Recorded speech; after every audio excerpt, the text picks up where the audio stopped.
कर लीजिएगा, आज से जिस समय माघ में जो माघ की जो आप लोग भी जानते होंगे, ये तो फरवरी तो आता ही जाता है, लेकिन ये जो माघ की पूर्णमासी के लास्ट में पूर्णिमा आती है, उसी दिन संत रविदास जी का जन्म हुआ था उस काशी नगरी में, जिनकी कोख से मैया कर्मा और पिता राहु जी के नाम से जाना जाता है। किनको किनको याद है, आप लोग बताएंगे? हमारी संत रविदास जी की माता क्या नाम था? कर्मा माँ। क्या नाम था? कर्मा माँ। और उनके पिताजी का नाम राहु जी। तो आज मैया समझा करके कहती है कि संत तो स्वयं भगवान का स्वरूप होते हैं। तो आप ऐसा करिए कि आप चले जाइए संतों की शरण में, शायद वो हमारे कुछ काम बनाए। तो आज वो चल देते हैं और कहते हैं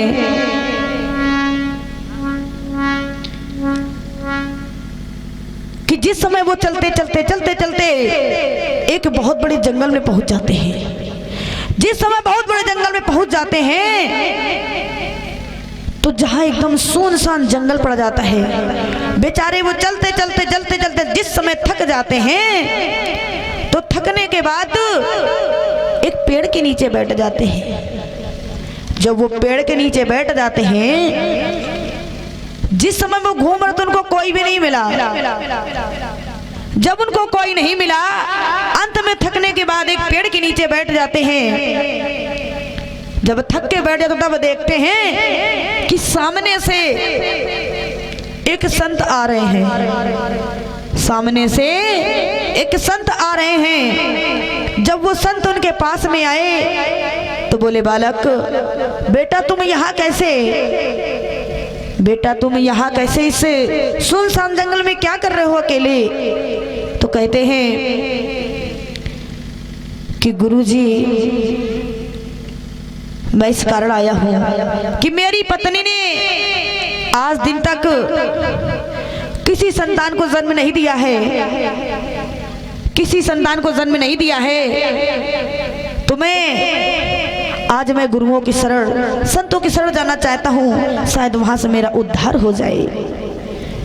तो वो संत समझा करके कहते हैं कि बेटा मेरी बात सुनो, अगर आप जंगल के लिए त्याग करने के लिए जाओगे तो ये रास्ता संतों का जो होता है, ये रास्ता बड़ा ही कठिन होता है। जरूरी नहीं कि आपने गेरुए कपड़े रंगा लिए तो आप संत बन गए। गेरुए कपड़े से रंगाने से कोई संत नहीं बनता है, क्योंकि हमें सिर्फ आत्मा अपनी साफ और स्वच्छ रखना चाहिए।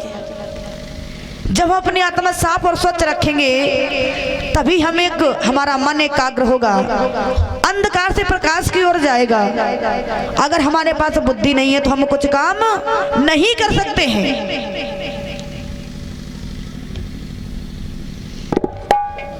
इसी प्रकार से हमारे संत समझाने लगते हैं कि बेटा तुम अपने घर के लिए लौट जाओ और तुम जाकर अपनी प्यारी पत्नी कर्मा को अपना मुखड़ा दिखाओ जाकर के, तुम यहाँ से जाओ, तुम्हारी इच्छा जरूर पूरी होगी। तो कैसे कहते समझाते हैं, कहते हैं भैया